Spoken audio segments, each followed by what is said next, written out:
Okay, we can begin. Tonight, B'ezrat Hashem, we'll continue with Sefer Tehilim. We're holding Perek Zayin, chapter 7. As we've seen so far in the past, and we will see, I'm sure, in the many chapters ahead, that all the sayings, all the expressions, all the pesukim, all the verses contain tremendous important messages. These are not just songs of praise, words of thanks. They contain hashkafa. They really contain a tremendous amount of proper outlook, the right perspective, how we're supposed to understand certain things, how we're supposed to relate to certain things in life.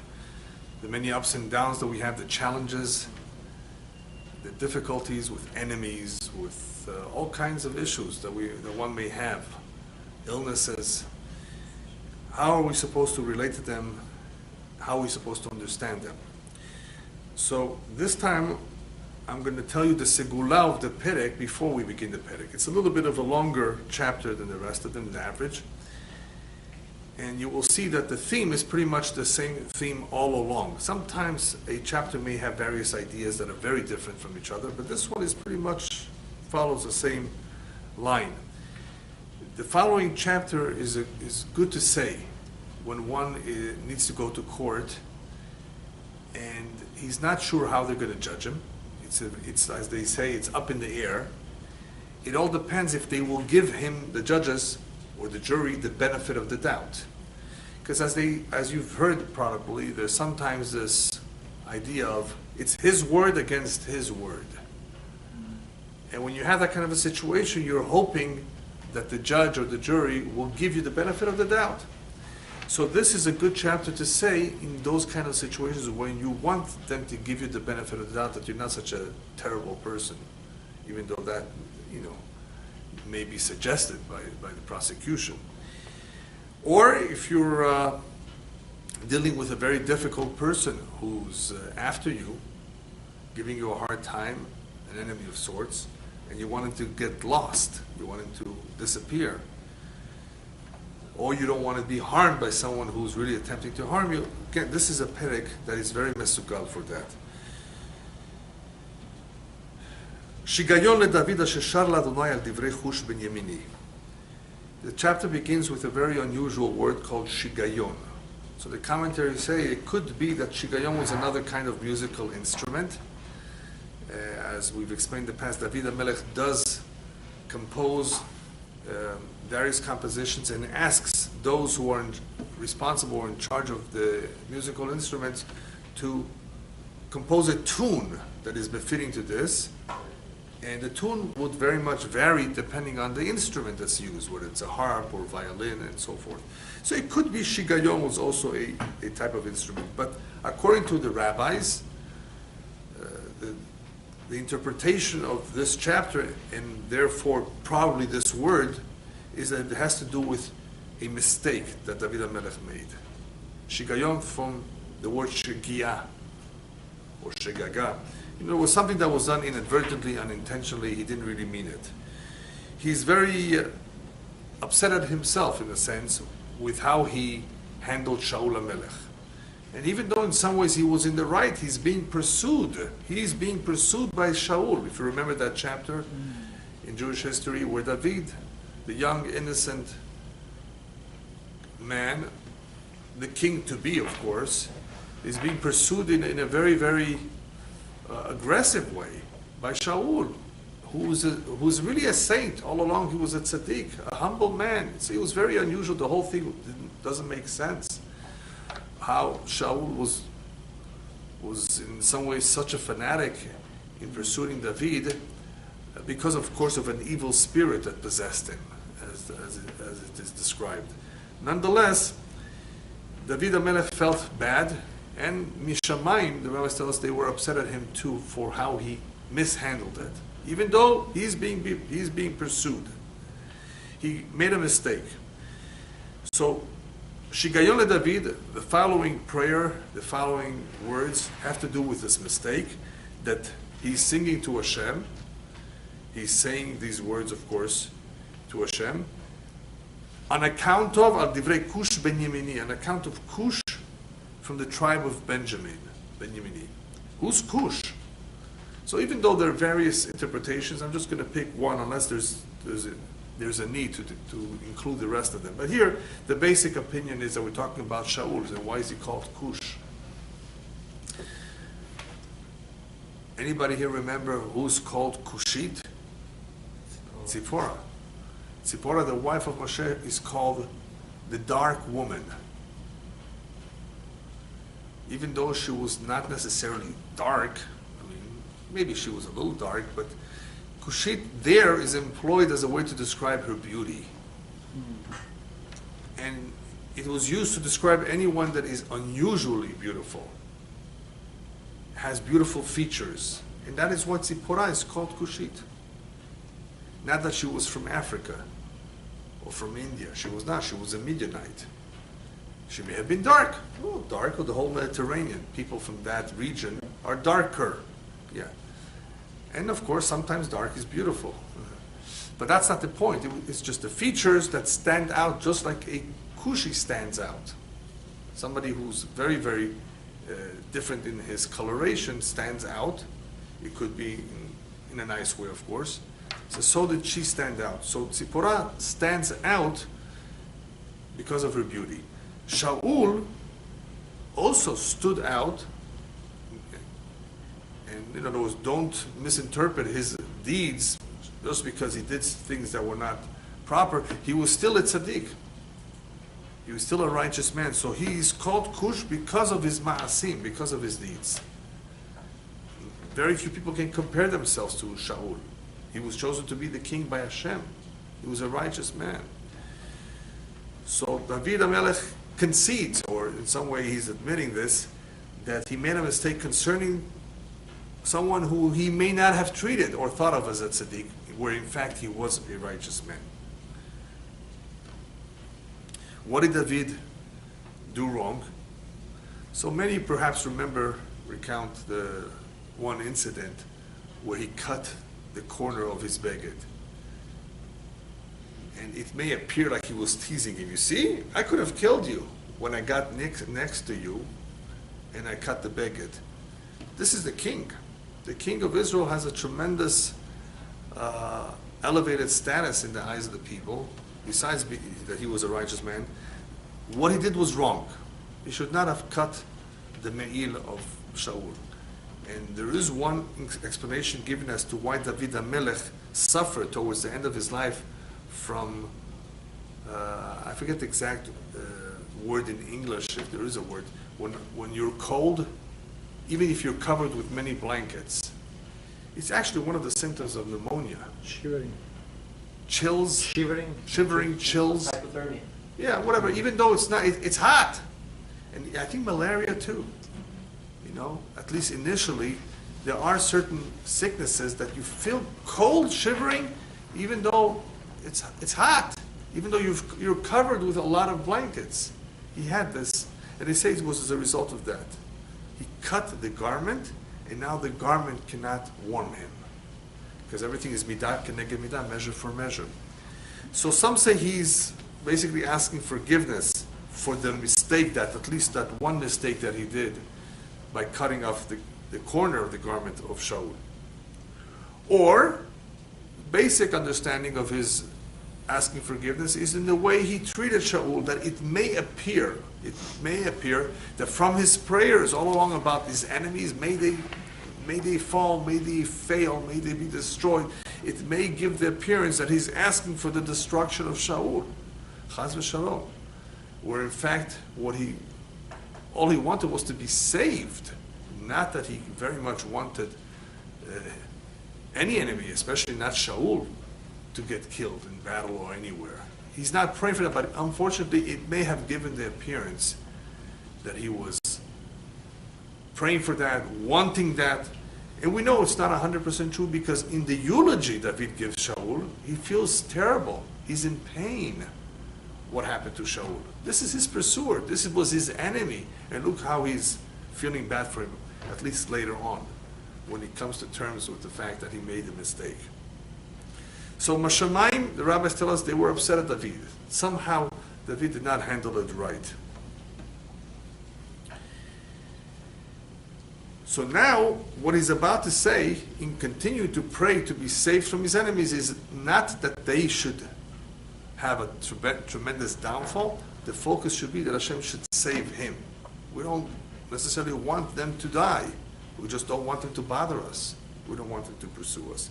So that's what David HaMelech is perhaps rephrasing, correcting himself, asking for forgiveness in how he approaches this challenge of dealing with enemies in the future. All right.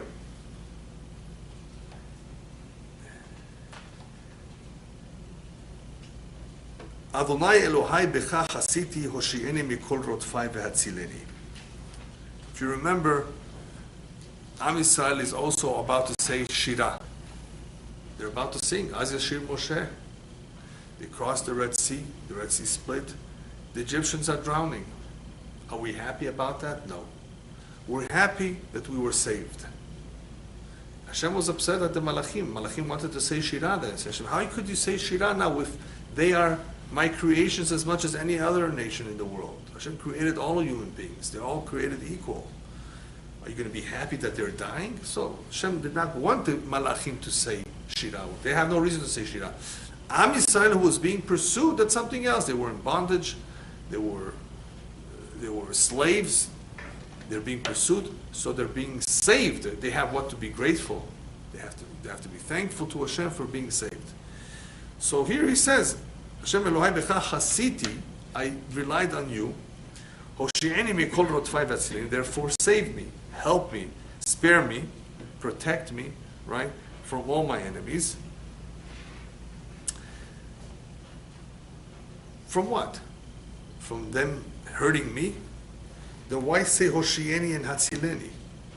Now we know sometimes the words in Tehilim perhaps appear to be repeating for greater emphasis.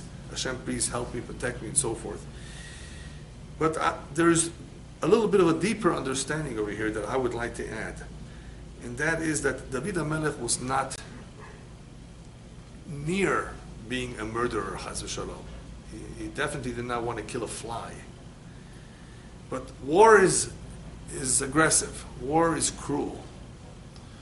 In war, you have to defend yourself. And who's the first Jew that faced a potential battle? Yaakov. Even though Abraham Avinu, you could say too. I mean, they were all involved in all kinds of battles of different sorts. But Yaakov is about to face Esav, his own brother, which is a completely different kind of war, with 400 men coming, right? Pashat Vayishlach. Now what does he ask? He asks Hashem protection from Esav, that he should not be killed, and protection that he should not kill Esav himself. He doesn't want to kill Esav either. He doesn't want to be killed, neither does he want to kill his own brother. Hashem, make it happen in such a way that I don't have to defend myself and to the point that I may have to hurt him. So that could be also what David HaMelech has in mind. Hoshi'eni, that they shouldn't hurt me. Hatzileni, save me, that I shouldn't have to hurt anyone else. This is obviously the right attitude to have. We don't want to hurt anyone. The Jewish nation is a nation that always sought peace. We want to do peace. We don't want to conquer and destroy and kill. That's not our way of life. All human beings are special and have a certain mission. We see it very, very clearly. I mean, we're not prejudiced in any way. We don't want to take over people's lands. We just want ours, a small piece of land. They're giving us such a hard time. What do we want already? So we're not after them, but we need protection, unfortunately, from those who don't have this similar kind of outlook like we do. They don't share the same values. Save us from them and save us, or save them from us, in a sense. In other words, we don't want to kill them either.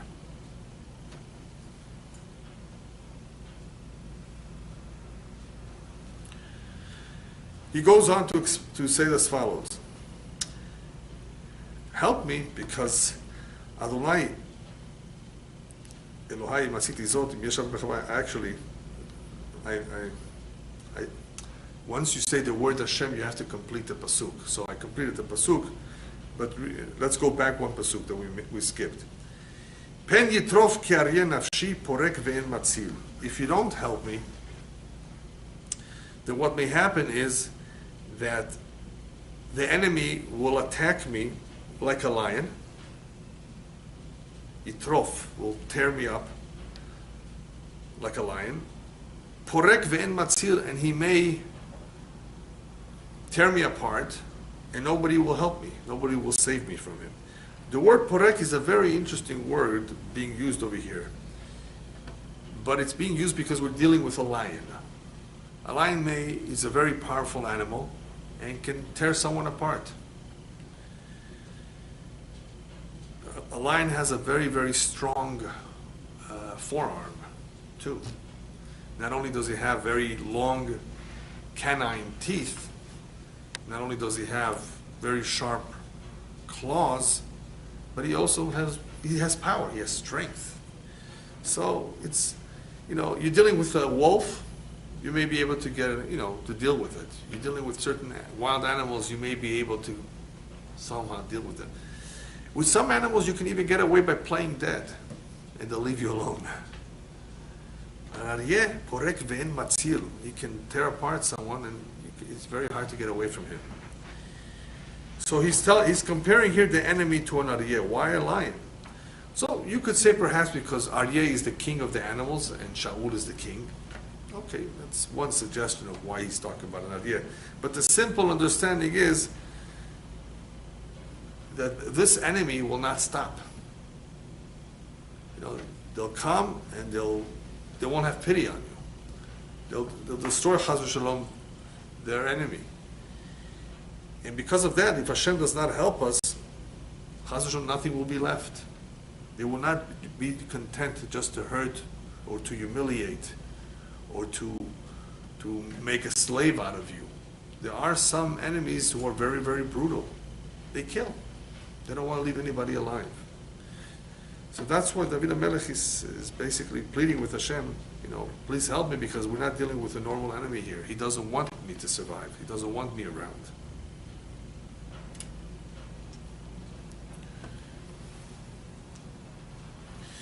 The simple understanding over here is, of course, when he says that I trust in Hashem and I rely on Hashem is because ultimately even if he has the power, and he's able to run away or he's able to defend himself, he should never think that his being saved or spared depends on him. It depends only on Hashem. Even the most powerful people have lost, have died, have made mistakes in battle. And as a result of that, did not succeed. So there's no guarantee, even if you have the best army, that you will win the war. Therefore, he says, B'cha chasiti, I therefore trust only in you, I need only you, because that's the only way I can save myself.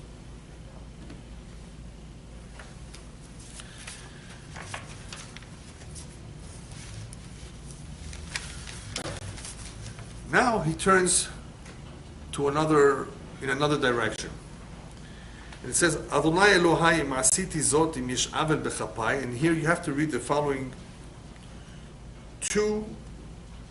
actually three pesukim together, because it's all one idea, and it's a totally different idea. He says, listen, Hashem, if I deserve this, and I'm going to read it inside in a moment, if I really deserve what's coming to me, then let it come to me. What David HaMelech says, if this is coming to me for something I really did, then I accept it, and I'm not going to ask you to cancel the decree. I'm not going to ask you to save me. Look how sincere he is. He says, if it's coming to me, but I know it's not. That's what David HaMelech says. All right? So he says like this, Hashem, if I did anything like that, anything wrong, if there's any avid, any evil or any mischief, or anything wrong in my doings, im gamalti sholmi ra, if I was in any way hurtful to those who were friendly to me, sholmi means those who were good to me or kind to me, if I did them any wrong, anything bad, v'haletzat soreri rekam, one interpretation of v'haletzat soreri rekam, and that I went after my oppressors for no reason, I attacked them for no reason. In other words, if all this is true, that I did this for no reason, if that's the case, then Yirdof Oyev Nafshi, let them come after me. Yes, V'yaseg v'yirmotz la'aretz chayai, and let them trample, let them reach me and trample me to the ground. Uchvodi le'afar yeshken sela, and let them put down my honor down to the ground forever. Chas v'shalom. If you know, if this is true, go ahead. But obviously it's not. The other interpretation of Haletzat Sorera Rekam is very interesting. David HaMelech is also melamed zchut on himself. He's trying to get some credit. He says, Hashem, you know, it doesn't make too much sense. When I had the chance, and when the enemy was in my hands, va'haletza, I let him free from Lashon Lachalotz, Choletz, to release. If the enemy was in my hands, va'haletza tzorei rekam, easily, without too much thought, I let him go free. Are they going to do that to me? No. Would they do that at all? No. So compare me to them. If anything, I treated them very well compared to what they would do. So in these three Pesukim, David HaMelech is asking, of course, in his prayer, he's basically asking Hashem, you know me, you know the truth. If it's true what they say or what people are accusing me of, if it's really that I deserve it, then fine, I accept it. Because ultimately it's kaparat avonot. Ultimately, if somebody did something wrong and something is coming after it, then it's an atonement. But there are many, many times situations where there is a plot, there is a conspiracy, there is, of course, some sort of agenda against an individual or against an entire community. And even though that's also mishamayim, right? It's sometimes born in hatred and in jealousy. So what is motivating and driving them is not real. And that's what David HaMelech is basically saying. This is all false. What they're after, if an animal comes after a human being, we've already explained before, it's completely a shaliach mishamayim. An animal that bites, animal that attacks, he's a messenger of mishamayim, but a human being is not always a messenger. A human being has free will. He can harm people. It's only up to Hashem to say, I'm going to not let him do it. I'm going to intercede on his behalf and make sure the gun doesn't shoot, jam the gun. That's a miracle. So you have to be careful with enemies. You have to be careful with bad people. You have to be careful in how you deal with individuals who are bad. Because if a person does get hurt, even though he wasn't supposed to get hurt, obviously Mishamayim later on they'll compensate for that. But who wants to be compensated? We don't want to go through it to begin with. It's a tremendous headache. There are times where Hashem, instead of taking an individual from this world, makes him poor. Because a poor man is considered like a dead man. So poverty can sometimes take the place of death. So, what is preferable? Obviously, if you ask somebody, would you want to die or you want to be poor? Well, most people, I think, want to stay alive. They have a family, and somehow they'll survive. So David HaMelech obviously knows that there are alternatives to this. But this, to be pursued by an enemy and to be trampled, is not something so simple. It's also Chilul Hashem. He looks at it, he's not only looking at it from his point of view, he's saying, how will this appear? This is not good for the Jewish people. They're fighting amongst each other. There's a lot of things wrong with this. So he says, nevertheless, if it's coming to me, I understand, but it's not. I know for a fact that I haven't done anybody any wrong.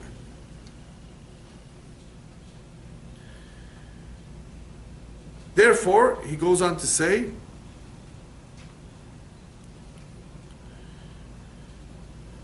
actually, before we go on to say that, to the next pasuk, I thought of something very interesting that is very befitting here. Here David HaMelech is telling us that if he didn't do anything wrong, it shouldn't really be that they should come after him in such a cruel way. And we see this point from a very interesting Gemara and Midrash. There was an individual by the name of Nehunya Chofer Sichin. Nehunya was a very righteous man. He used to dig, either with his own money or with his own hands, he used to dig wells, not too far from Yerushalayim, where there would be water gathered, where people that would come, olela regel, people would come travel all the way to Yerushalayim, they would have from where to drink and to feed their to give water to their animals. So this was a tremendous favor that Nehunya did for oleh regel. His daughter once fell into into a pit, or into one of those wells, and they thought that she died. So they went to Rabbi Hanina ben Dosa, the big tzaddik of the generation, and he said, during the first day, things are okay. She's not dead. But they couldn't get her out. She didn't come up, they couldn't get her out. So the second day he says, I still have a good feeling about it. On the third day, or in the third hour, sometime later on, he says, you know what? She's already out. It was a miracle how she got out. The Gemara says Abraham Avinu came and took her out. She saw an individual with a sheep, a ram. And that was the zchut of the Akedah. Somehow it's associated with this, and somehow he took her out. Okay. So they asked Rav Chanim ben Dosa, how did you know this? That she would come out alive, that she would be saved? So he says, I'm not a prophet, not the son of a prophet. But I knew that if her father was involved in performing mitzvot of this nature, of digging wells for the benefit of those who went to the Yerushalayim, it cannot be that Hashem should make it that his daughter should get hurt in one of those mitzvot that he made. Right? How could it be? Nevertheless, the Gemara goes on to explain that his son died of thirst. His son of Nehunya died of thirst. And the question is, but wait a minute, that's also related to water. How could he die of thirst? To that, the Gemara only adds, "V'nis'ara nisgeva meod," that HaKadosh Baruch Hu medagdek im tzadikim kechut ha'se'ara. HaKadosh Baruch Hu is strict with tzadikim, and sometimes demands justice of them, even for some minor avon, for some minor sin. So even though it's true that the father was careful with this mitzvah, but sometimes with tzaddikim, HaKadosh Baruch Hu is very exacting. It could be that the father and the son, for some avon, they had to pay the price. And the son died of thirst.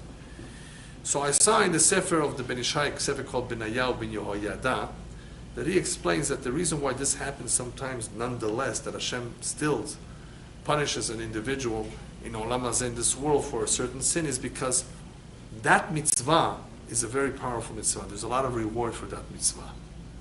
But the real compensation for the mitzvah is in Olam Haba. So Hashem sometimes says, you know what, let me take care of whatever sin in this world, and let's not use up that merit for him right now. That merit will completely be reserved for him in Olam Haba, what he did.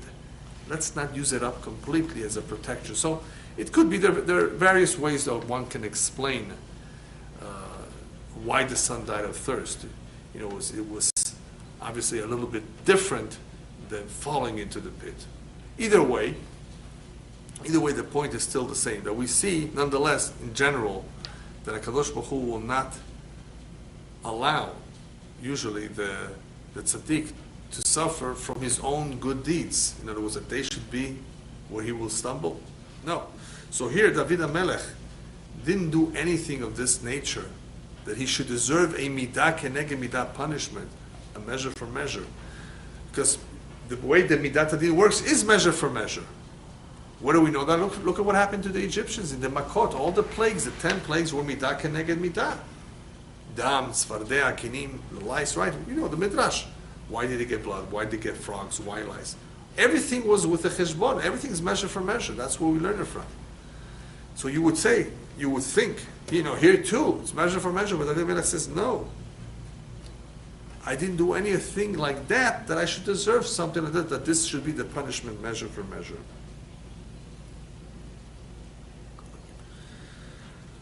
All right, next pasuk. Kuma Adonai be'apecha hinaseh be'avrot sorerai ve'ura elai mishpat sivita.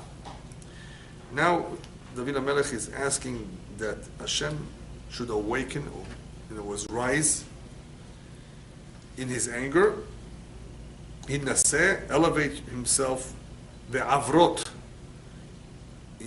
through being angry on his enemies, ve'ura elai mishpat sivita, and awaken towards me as you've commanded in the Torah. Okay, this pasuk is a little bit difficult to understand. But basically, David HaMelech is saying, Hashem, you yourself said in the Torah, Mishpat Sivita, you've commanded in the Torah, you've warned us to be very careful with the orphans, with the poor. As you said, Kim tza'ok yitz'ak elai, if those orphans who are being oppressed, abused, the poor, will ever cry to me, Vishamati, I will listen to them ki chanunani, because I'm compassionate. So David HaMelech is saying, Hashem, you say it yourself, said that in the Torah, if we cry to you and we're like the orphans, like the poor people, we're the victims here. So therefore, kum Hashem be'apecha, in your anger, go after the enemy. Be'avrot, also, avrot is also through your anger. Go after tzorerai, those who oppress me. Ve'ora elai, come awaken towards me. Mishpat Sivita, in the same way that you've commanded the Mishpat in the Torah, that you will come out, that you will listen to my prayers, that you will go after the enemy, you will avenge what they've done to us. So that, I'm not asking for something on my own. I'm asking for you to fulfill that which you commanded in the Torah. Plus, when you do so, Hinnaseh, you are being elevated, you're being sanctified. The Goyim see that yesh din veyesh dayan, that there is judgment, that people don't just get away with it. Where is God? Where is justice? Let them see this. Even though it took 6 years for the Nazi regime to lose the war, in the end they lost. Hashem said, At kan, no more. Imagine if he wouldn't have stopped it. Oy vavoy, if they wouldn't have made the mistake to go into Russia. So you see, it was all managed from above.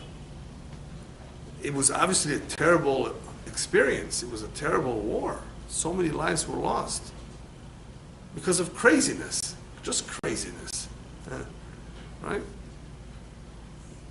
Nonetheless, it's min hashamayim. But up until the moment that Hashem decides, that's it.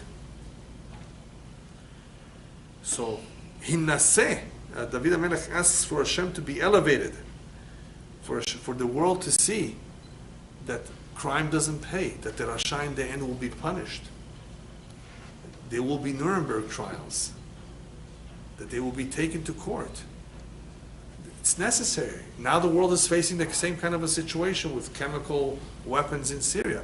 Are they just going to sit back and do nothing? They have a certain responsibility, and if they don't, they're going to get punished for not doing anything about it.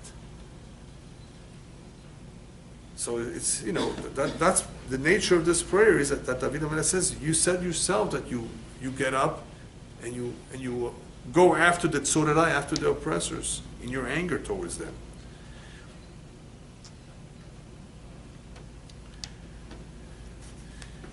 Next pasuk. This is very interesting. He says here, and you know what? There may come a time where the nations themselves will congregate and surround you and beseech you, God, please help us win the war. No, don't listen to them. Hashem, when that happens, go back to heaven. In other words, go back and don't listen to what they have to say. What's this all about? I don't know why the commentaries didn't mention it. This is, to me, it's an obvious idea that is being expressed here, at least indirectly. There's a pasuk in Kohelet that says, "Va'elokim yivakesh et nirdaf." Hashem always listens or protects the victim, the one that's being pursued. Imagine a tzaddik pursuing a rasha. The tzaddik, a righteous man, is pursuing an evil man. And he doesn't have a right to necessarily, you know. So Elokim Yivakesh, Hashem may help the rasha. Because the rasha in that case is the nirdaf. He's the one that's being pursued. The one that's pursued is the one that's the weaker one. The one that Hashem has pity on, therefore. So sometimes it could be a tzaddik going after a rasha. Usually it's not, but sometimes. So when somebody is going after somebody else, the one who's pursuing should remember, hey, Hashem may not be with you. Hashem may be with the rasha. Especially if you're pursuing him for not a good reason. If you're defending yourself, that's something else. That's called self-defense. But when somebody pursues, goes after, I'm going to teach him a lesson. Who are you to teach people lessons? Leave that to Hashem. Yeah, but he deserves it. He's a crook, and I'm going to show it to him. You want to be the judge and the executioner? Both, you know. So you have to people do this. You know, it happens. So Shlomo Melech warns us. Remember, Elokim Yivakesh et nirdaf. Not always, but at times it could be that Hashem will intercede in favor of the nirdaf, even though the nirdaf happens to be somebody who's not behaving himself. There's another pasuk: don't rejoice when your enemy falls. Hashem may change his mind. They say, oh, you're happy about it? And now I'll put him back up. I'll bring him back. I'll give him back his job. I'll give him back, put him back where he was before, and you will suffer. So you have to be very careful with that, because the nirdaf, Hashem considers, Hashem has pity on him at times.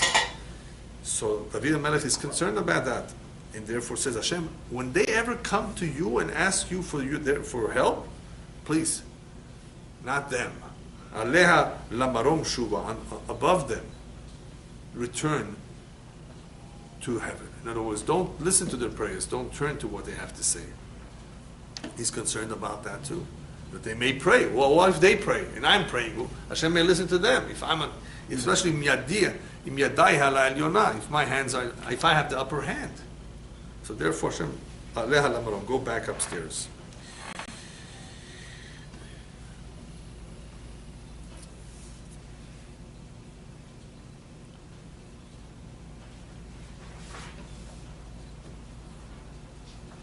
Okay. Next. Adonai yadin amim shofteni Adonai ketzidki uchetumi alai. Hashem judges the nations. When does he judge the nations? Next week, Rosh Hashanah. He judges at other times too.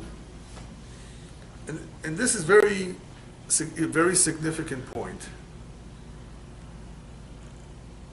because it is a little bit unclear why David HaMelech is saying this. On the one hand, the rabbis tell us never ask Hashem, you be the judge. This guy did this to me. Don't ask to be taken to court. Don't ask for justice to go after an individual. Hashem knows on his own if he needs to judge someone. So when we ask Hashem to intercede, they say, oh, you think you're such a good guy? You think you're such a tzaddik that you're asking for judgment to be brought upon this individual? Let's see what you're all about. Let's judge you too. You know, otherwise a person is not judged in a big trial, at least, except for Rosh Hashanah, except when he dies. Or if he speaks Lashon Hara, if he speaks, if he's slanderous or gossiping about somebody else, especially in a negative way, then they say, oh, he's talking about somebody else. Let the Satan now talk about him. So Lashon Hara is very dangerous. You're playing with fire, whoever speaks Lashon Hara, because he's basically bringing himself to court, even in the middle of the year. It's not Rosh Hashanah yet. The other case where a person's books are examined is when he's in danger. They have to figure out if they're going to make a miracle or not. He's going through surgery, he's going into a minefield, he's going to battle as a soldier. Shem Yishmor. They examine his books. Should we protect him or not? So we don't want to put ourselves in those kind of situations. And that's what somebody does when he speaks Lashon Hara. Or if he asks Hashem, hey, judge him. He deserves it. He's a terrible person. Hashem will pay him. Hashem will judge him. No, we don't ask that. And a lot of people make that mistake. In some cultures, it may be part of their culture, part of the language, as an expression. Oh, God will judge him. No, chas v'shalom. You don't have to say that. It's obvious that Hashem judges anyway. It's obvious Hashem is aware of everything. So we have to ask for that. So when a person asks, oh, you're asking? Well, let's do it to you too. So it's risky. So here David HaMelech is saying, wait a minute, Yadin Amim? Hashem Yadin Amim, God, you judge the nations, therefore Shofteni, Hashem, judge me. Ketzitkiu chetumi alai. Judge me according to, of course, my justice, my righteousness, and my integrity, ketumi. So what is David HaMelech really saying here? He's saying, Hashem, I want you to compare me to them. I want you to compare the Jewish nation to the rest of them. Look what is happening in Syria and Iraq. They're killing their own people. And here in Israel, the whole world becomes excited if the enemy lost a fingernail. Look how we treat the prisoners or the enemy and how they treat them. Israeli soldiers that were taken captive in some of the Arab lands, they suffered tremendously. They were tortured. The pilots' fingers were cut off in Syria, so they shouldn't be able to fly again. Yes, there are many, many stories of how they treated us and how we treated them. We're not like that. They were they were in the desert. They were surrounded. We gave them water. We treated them. We took care of them. We took care of too much. We overdid it. But that's the way our nature is. We weren't necessarily following any law. We were following our conscience. So David HaMelech says, Hashem, you know what? Compare. Hashem, you judge the nations. You're the judge. So compare. Compare us. Compare with them. Now, so therefore, I want to say that he's not necessarily asking at a particular moment, Hashem, go ahead and judge now. Whenever you do judge, because you are the judge on Rosh Hashanah, consider the fact that we are different than they are. And consider my tzidki, my tumi, compared to their lack of tzedek and lack of tmimut. Consider my righteousness, consider my integrity. And you will see that they don't have any. So this is part of the prayer of David HaMelech because he wants to score points. That's okay. David HaMelech remember, he's speaking to Hashem who has to deal with Midat Adin and Midat Rachamim. There's a system in place that carries out justice. There are rules upstairs. And he's defending himself. He's his own attorney. And even though Hashem, of course, can analyze this on his own, this is part of prayer. That to bring out certain points. And sometimes when we bring out certain points, apparently they do have some value. Otherwise, why does he have to say this for? You can say, well, Hashem knows it anyway. No. You have to say it. You have to bring it out. To bring out certain points. It's not that one has to take credit for everything that he's done. That's not the point here. But here, in trying to bring out the differences between us and the Goyim, it's legitimate. It's acceptable to say, well, look at us. So it's not necessarily trying to point out how righteous he is. That we don't need to do ever. But in comparison, and we see that there are many such examples. The category of the accusation was accusing the Jews when they left Egypt. Hashem, you're making miracles for these people? They're just as bad as they worshipped idols in Egypt. Why make miracles for them? They're the same. They are wicked. They are wicked. Hashem says, how could you compare them to the Jews? They did this intentionally, and the Jews were forced to do it, were unintentional. So you see how upstairs there's this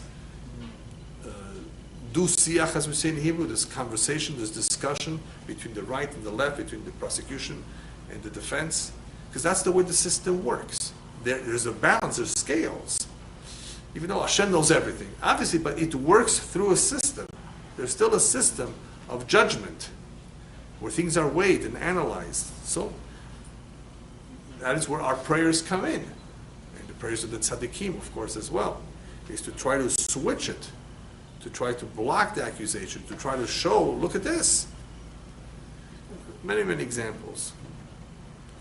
Yeah, we don't have the time, but I can tell you many, many stories of how the big tzaddikim pleaded with Hashem on Rosh Hashanah, of course. You know, look how much we do. What do they do? What do we do with their money? And what do they do with their money?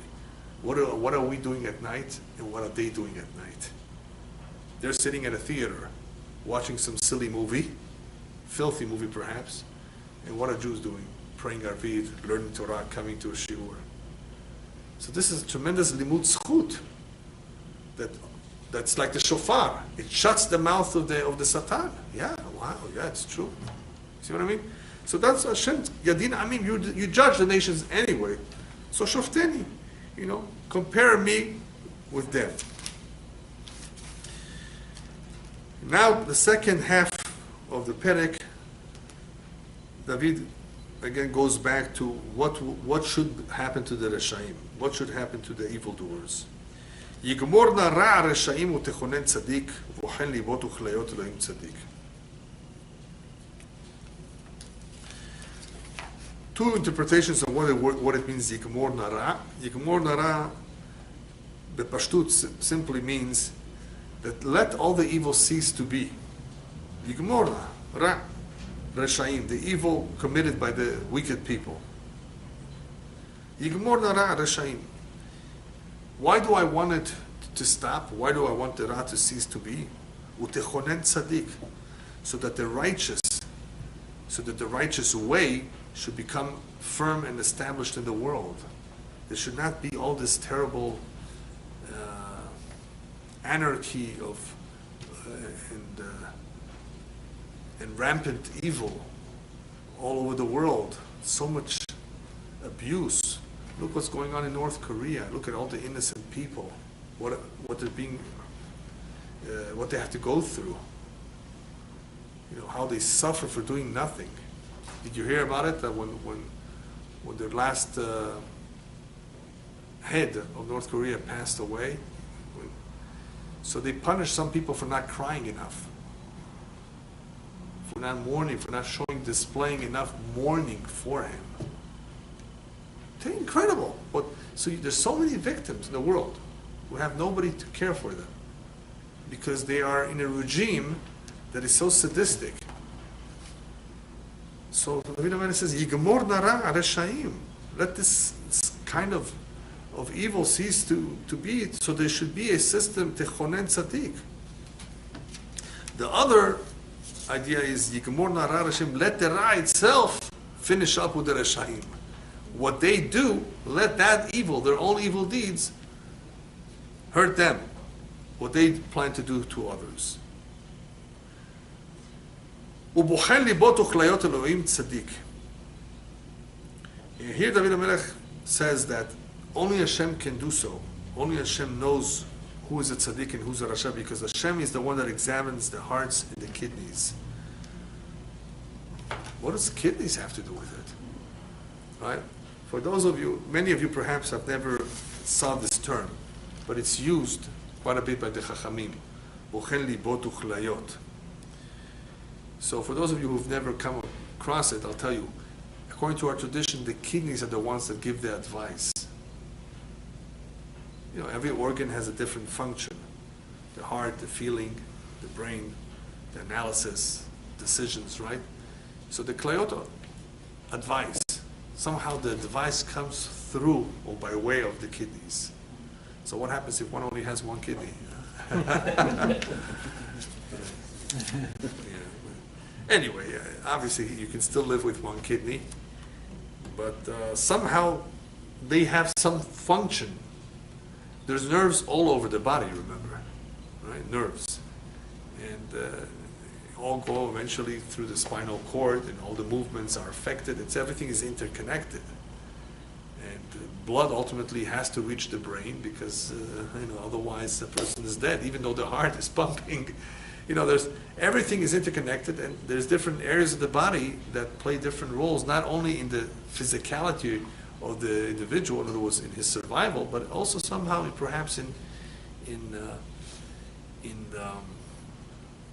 in expressing certain feelings and ideas. For example, the bile, the gallbladder, that is supposed to somehow calm down the anger in the area of the liver. Somehow that has a function too. I don't recall exactly how they interrelate, but somehow it has to do with anger. And if somebody is very, very angry and he keeps the anger inside, he may vomit a green liquid. It may at some point come out, and that is bile. That is the bile that's coming out. Green liquid. He didn't have green soda, right? So where did it come from? Yeah. So I've seen that happen. So you don't want to keep the anger inside. You're angry, get it out somehow, or calm down and forget about it.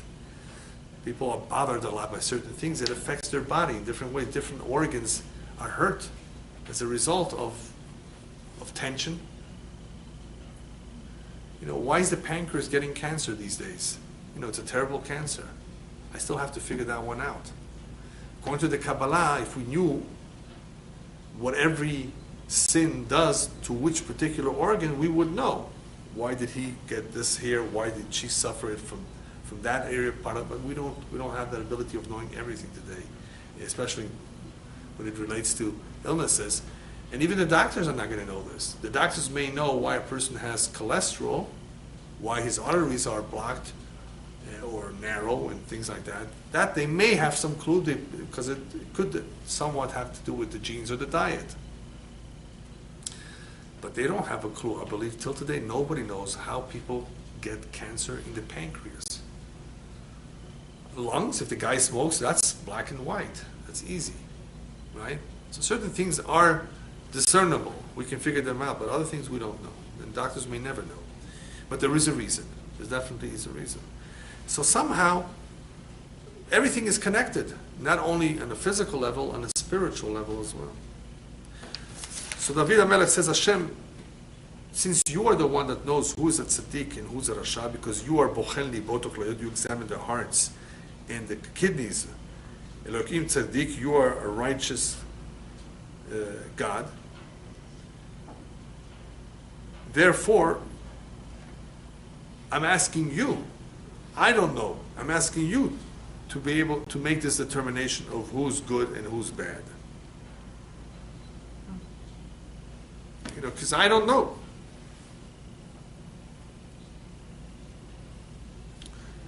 Next. Magini al Elohim Moshi'a Yishrei Lev.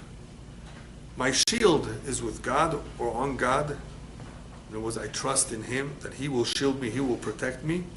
Moshi'a Yishrei Lev, He's the one that helps all those who are Yishrei Lev, who are upright, honest. What does this mean? What is he adding over here that Hashem is a shield and helps those who are honest? I didn't see this anywhere, I think. I don't know if anybody really speaks about this so much. They just say, He's a shield, He protects us. But He's been saying that before. He's not repeating Himself here. This is a spiritual protection. David HaMelech is not only asking for protection from his enemies in the physical way, he's asking to be protected from the Yetzer Hara. Hashem should be my shield and protect me that I should not commit any wrong. Because He helps those who are upright. Well, obviously, those who are upright is going to help them. What's the chidush over here? The rabbis tell us a very important idea, a very important concept, is if a person wants to be a tzaddik, wants to be a Baal Teshuvah, Hashem will help him. You want to really do the right thing, Hashem will help you.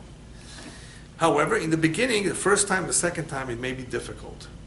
But when Hashem sees that a person has tried so many times, he has held himself back from doing something wrong, and he was tempted to.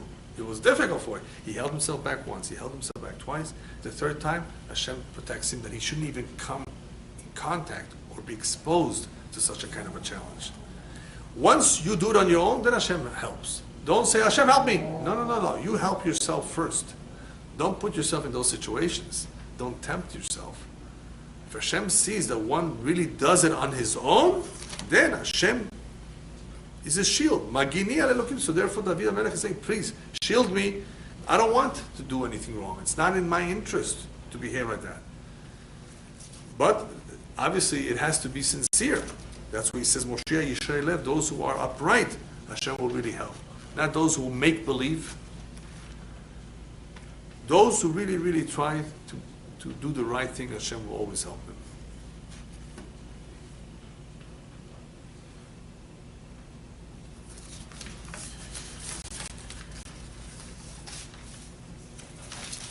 The last few pesukim, Elohim shofet tzaddik ve'el zo'em bechol yom. Very, very fascinating idea. Hashem judges, and Hashem is not just a judge, he's a shofet tzaddik. So here it doesn't mean that he judges the tzaddik. He himself is a shofet tzaddik, he's a righteous judge. He's a fair judge. Okay. Then why do some righteous people suffer? You may ask. Ve'el zo'em bechol yom. Hashem is upset, he's angry every day. Wow, what a comment. He's a righteous judge, but he's angry every day. So this is quite a familiar pasuk in Chazal. You may come across it, El zo'em bechol yom. Perhaps many recall that this pasuk is used with Bil'am. Bil'am was the only one who knew that rega, that moment in every day where Hashem is zo'em. And if I remember the number correctly, it's such a short rega, let's see if I remember correctly, that it's 153,484 of a second. No, it's not even a second. It's a fraction of a second where Hashem is zo'em every day. And that Bil'am, who wanted to curse at that moment, because then it would have worked, supposedly, according to his way of thinking. That his best chance is when Hashem is zo'em. Hashem is not really zo'em. Hashem is not human. Remember, all these terms are so that we should understand. It's midat hadin shemetucha boto rega. That at that moment it's in force, it's in vigor, the attribute of justice, and you have to be very careful.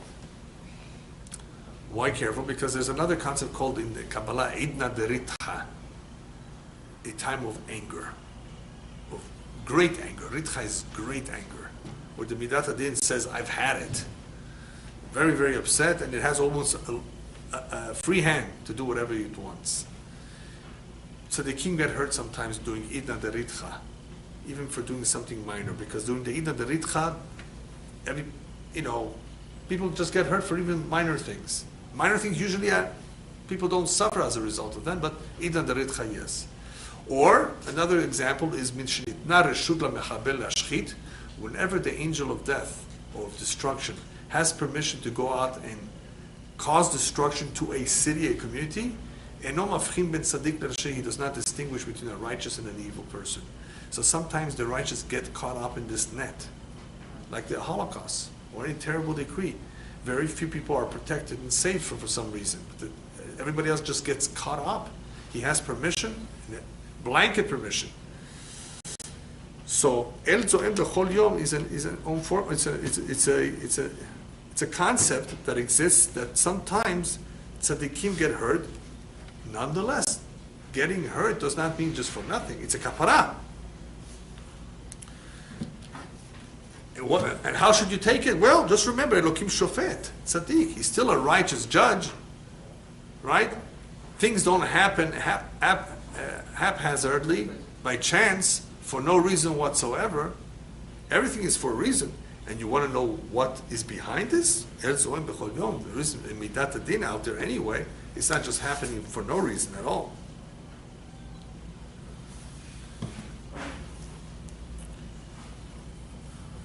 Because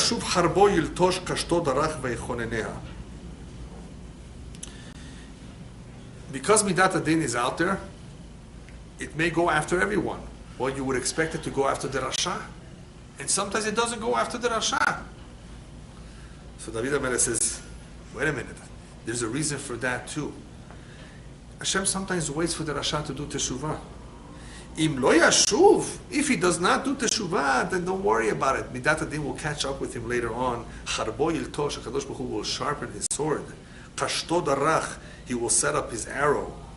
Vayechonenea, and he will prepare it to go after the individual who he needs to go after. So that's only im lo yashuv. That's only if he doesn't do teshuvah. Comes the next pasuk and says, Velo hichin klei mavet. And to him, Hashem has prepared tools of death, all kinds of tools. There's a lot of ways that people can die. Chitzav ledolkim yif'al, and the Kadosh Baruch Hu will apply his arrows to all those who have been dolkim, who have been going after, pursuing the righteous. In other words, just because you don't see it now, anything happening to the Rasha in the country, all you see is that Tzaddik getting hurt. No. But what about the Rasha? Where's the Midat Hadin with the Rasha? No.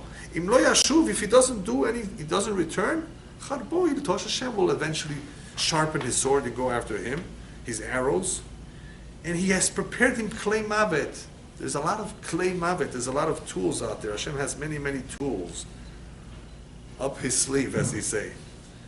And eventually, those who went after the tzaddikim, the dolkim, those who pursue the tzaddikim, they're going to get hurt. They're going to be punished.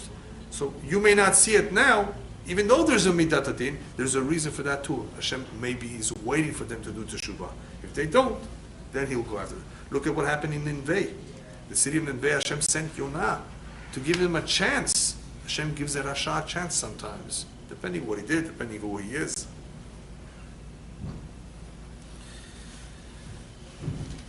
Last few pesukim, very interesting pesukim, dealing again with the evildoers. Hine yechabel aven v'hara amal v'yalad shaker. This is a little bit difficult to understand, even if you know perfect Hebrew. All three verbs here, yechabel, hara, and yalad, have to do with birth. Even though yechabel might, to some people, it might come across as meaning like mechablim, to destroy terrorists. No. Here, it comes more like hevlei leda. It has more to do with conception. Conception, pregnancy, and birth. Perhaps we can call it like that. Hinei yechabel aven, evil or wrongdoing, is first conceived, then the wrongdoing or the amal, the bad deeds, take form and shape as a pregnancy, and in the end, what's given birth to? Lies. It's an interesting pasuk because David HaMelech is describing to us that evil, in a certain incarnation, is evil all along from beginning till the end. In other words, it conceives it. It thinks about it, it plans on it, it plots it, conspires, and then puts it into form and shape, into action. But what's sheker have to do with it? What has to do with lie? Well, it's all the same. Evil doing, wrongdoing, amal, and sheker and lying is all related. But I wanted to add an additional point that here, many evildoers, especially nations of the world, they do so many terrible things. They think about it. They plan on it a long time. And in the end, oh no, we didn't mean it that way. They lie about it. It's all a bunch of lies. And that's what politics is all about. Oh, it wasn't them that shot the missile. It wasn't them that did it. Or they did it on, there's a lot of, if you hear the politics today of what's going on in Syria, and it's all sheker. It's all lies. There's no truth. They're not interested because Ra or Rasha, evil, is not interested in truth. So they commit themselves and think about it on how to hurt and how to do wrong, and then Yalat Sheket, it gives birth to a bunch of lies. So what will happen to all of this? Bor kara vayachpereu vayipol b'shachat if'al.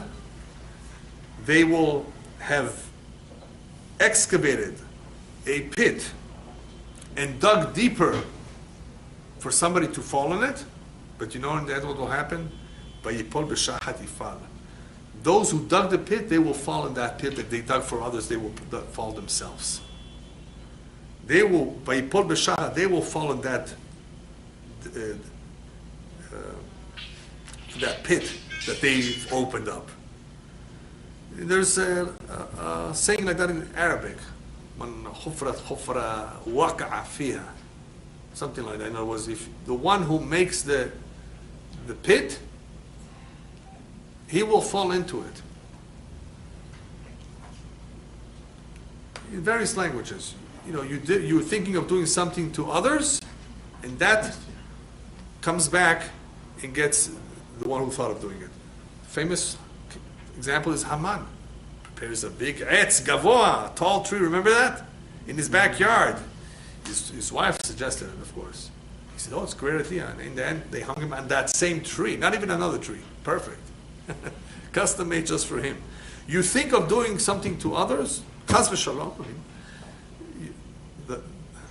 it will come back and get you. Yashuv amalo, the second part, the next pasuk is similar. Yashuv amalo berosho, all the amal, all the bad planning and bad ideas, the bad ways will come back berosho on his head. Ve'al kodkodo hamaso yered, and on his head will come down all this Hamas, all this violence that he wanted to commit against others.